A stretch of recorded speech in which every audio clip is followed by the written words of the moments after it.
Hello everyone, I am Avantika Kansal and you are watching New India Junction. In today's video, we are going to look at this article which is written by The Print, which basically talks about Indian banking system revival.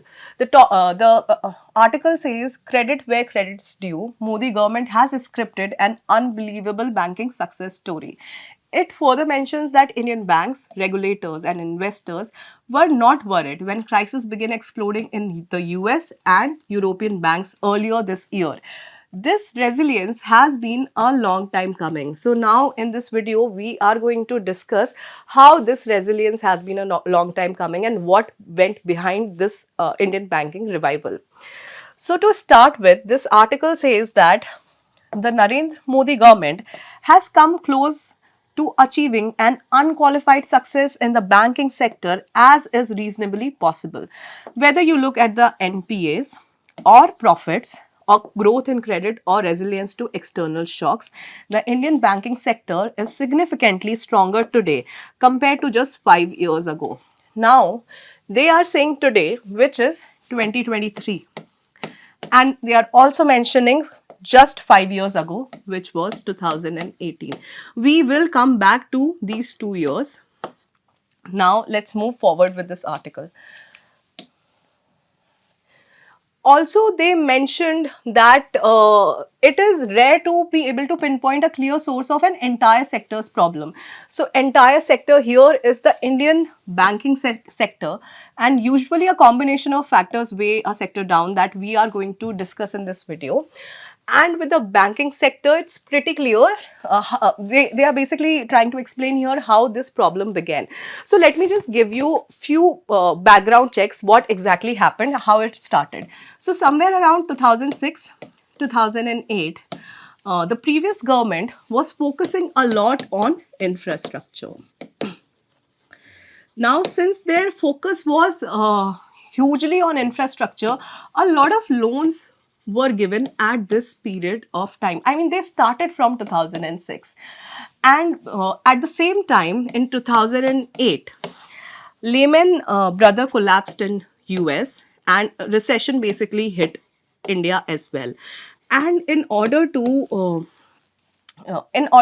keep the economy afloat during recession, something known as regulatory forbearance was introduced by RBI. So, regulatory forbearance was introduced by RBI in 2008 to keep the economy afloat. But so basically, regulatory forbearance is there was earlier provision of 15% on the NPAs, which was now reduced to 5%. So, which in return, basically, what happened was the profits they increased.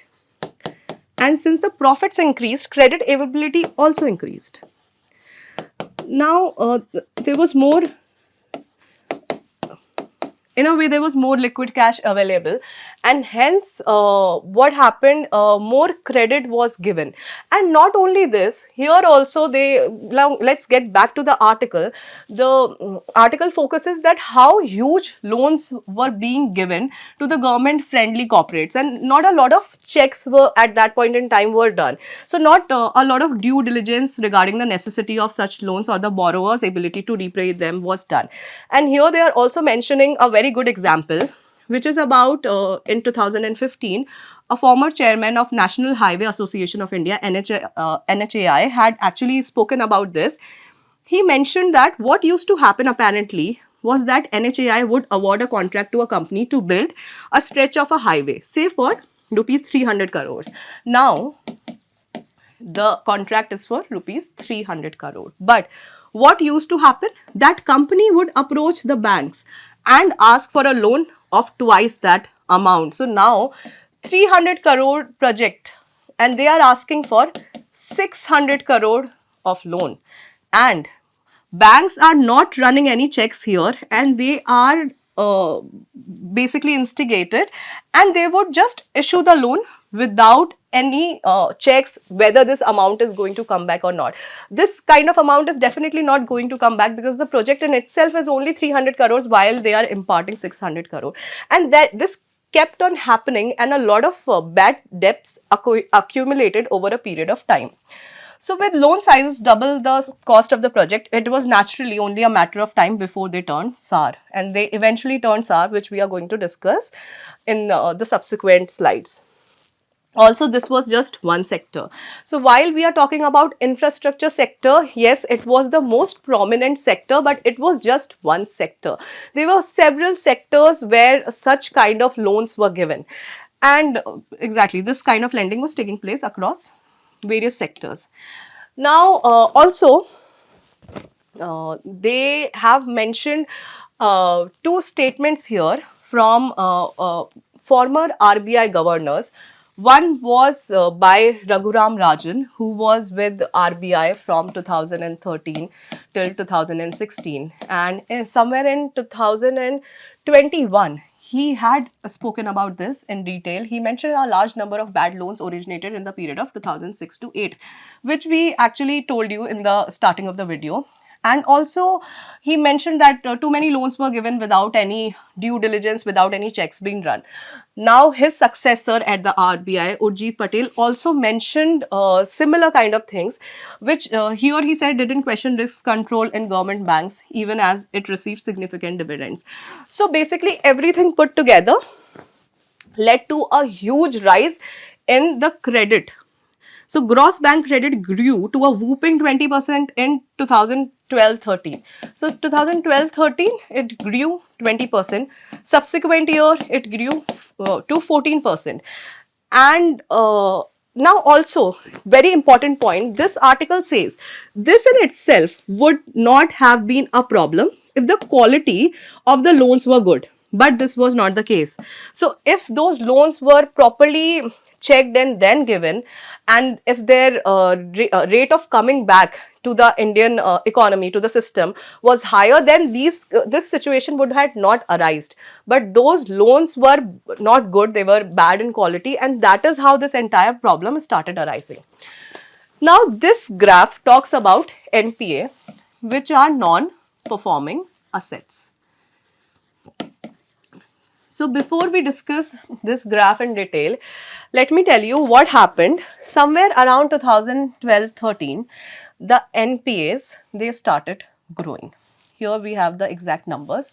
So in 2011, actually they started climbing in 2011-12 itself.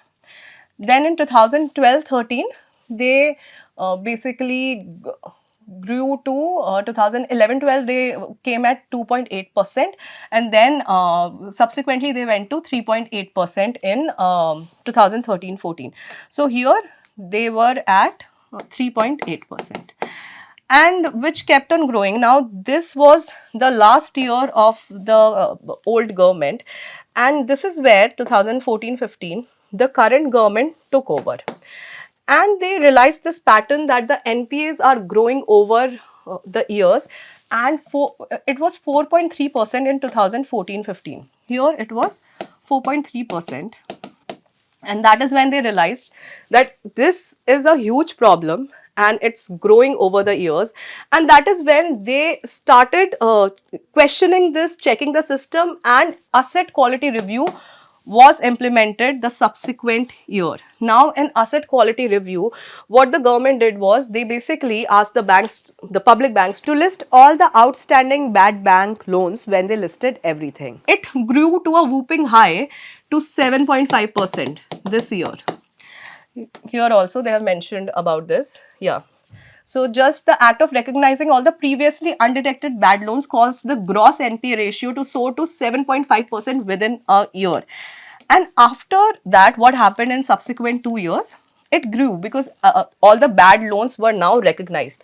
So here in 2017, 16, 17 and 17, 18, it grew, and here in 2017-18, it reached to 11.2%. And that is why I had told you that we'll come back to this. In 2018, it touched 11.2%, which was the highest ever since 2004 and 5.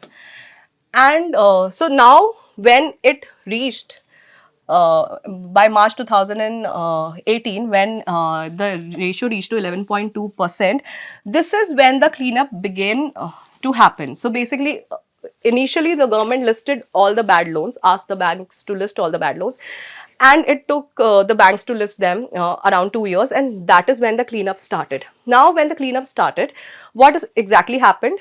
They started to write off the NPAs. Now, let me explain you what write off it is. It doesn't mean that the bank is completely letting go of the bad loans. No, they are just removing it from their balance sheets so that the balance sheet looks healthier and a more realistic information picture is generated. So, here also they are talking about this. Work also began on cleaning up the bank's balance sheet, including writing off of a significant number of loans. Now, loans were very much there, and of course banks were going behind those loans, only they were removed from the balance sheet. So this was one thing which happened. The second thing was banking sector was merged. So basically the loss making banks, public banks, were merged with profit making public banks, and from 20 they became 12.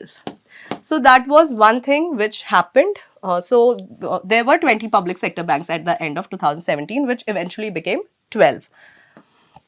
Also, like I told you, write-offs are not loan waivers. This we have already spoken about. Then moving forward, the second thing which happened was the slowdown in loans taken by big corporates. So basically here banks became very diligent in their process. Now they were running quality control. They were not giving loans like that. A proper thorough check used to happen, and then only they were imparting the loans. So loans, this slowdown in loans taken by the corporate happens. And it was not only from the bank side. We can see here, large corporates also began to seek fewer loans as the economic slowdown began impacting their investment plans. So they also realized that if such a situation prevails, there it is going to impact them even in a worse case scenario. Their investment plans will go for a toss. So they also were not asking for obnoxious loans, and they were also very diligent. So both the parties became mindful of the kind of loans that they were giving and that they were asking. Now, not only this, there were other things also, like recapitalization of public banks happened. So the public banks were given money by the government, and that kind of money was supposed to be given to smaller loans, and basically smaller loans, as in the concentration of risk was reduced. They were encouraged to give it to people who probably wanted to buy cars, education loan, house loan, and such kind of loans were encouraged. So everything put together, the NPAs came down to 3.9%. So in 2018, like we spoke, it was at a whooping high of all time, 11.2%. In 2023, it came down to 3.9%, which in itself is a huge a story of success. And let's look at this graph. So basically this graph talks about public sector banks and scheduled commercial banks. So basically it talks about when did the loss started happening. So public sector banks were hit in the year 2015-16. They started going into losses, and they were there pretty much for next 5 years, only revived in 2020-2021. And the entire sector dipped, went to losses in 2017-18, stayed there for 2 years and started reviving in 2019-20. So this is what happened while this entire banking revival was going on. The acknowledgement that the economy is not doing well, everything was put into writing, and then the correct measures were taken to make it better. So again, this basically talks about the same things, that as the NPAs started to rise, banking profitability began to fall. Public sector banks fell into losses in 2015-16 and soon were followed by the sector as a whole in 2017-18. This remained in losses for 5 years, and they emerged profitable here. And basically since then, profits have touched rupees 1.05 lakh crore in 2022-23, which is a 57% increase from the previous year. And while everything, all this was going on and Indian economy was battling this, At the same time, the public sector banks have been pushing towards the target of providing every adult Indian a bank account, including in deep rural India. So there was Jan Dhan bank accounts which were being opened, and at the same time they were battling this Indian banking revival. So everything put together was not easy. This is what the Indian economy has recovered so far. And not only that, the impact was also seen in the private sector. So now private banks have seen their profits grow as well, and we have example of HDFC and HDFC Bank having merged to form world's fourth largest bank by the market capitalization. And similarly is the case with IDFC and IDFC First Bank, who have also announced a similar kind of merger. So now coming back to the conclusion of everything that I explained you just now, how the Indian banking system revived. First was writing off the NPAs, non-performing assets, which happened once asset quality review was exercised. Then public sector banks from 12 were reduced to from 20 were reduced to 12. So basically loss making banks were reduced were merged with the profit making banks, and they ultimately became 12 in number. Also, like we discussed, there is the same kind of examples are there in the private sector, HDFC and HDFC Bank having merged together. And also capitalization of public sector banks happened, where they were given money and they were now more diligent about whom to give the loans and how to impart the loans. And also Indian bank rates decoupled with the Fed rate, and Indian banking sector has become resilient than ever. So all these things have led to Indian banking sector becoming resilient. Now coming back to the last paragraph of this report, which says there is a reason, the reason that we just spoke about. Indian banks, regulators, or even investors in the Indian banking stocks were not worried when the crisis began exploding in the US and European banks. What we exactly spoke about in the beginning of this video earlier this year. They were confident that the Indian banking system would not be affected. This resilience has been a long time coming and has not arrived a moment too soon for the Indian economy.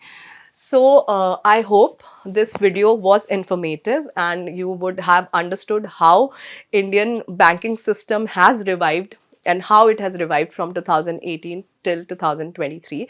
That was all for today's video. Do not forget to like, share and subscribe to New India Junction. This is Avantika Kansal signing off. Until next time.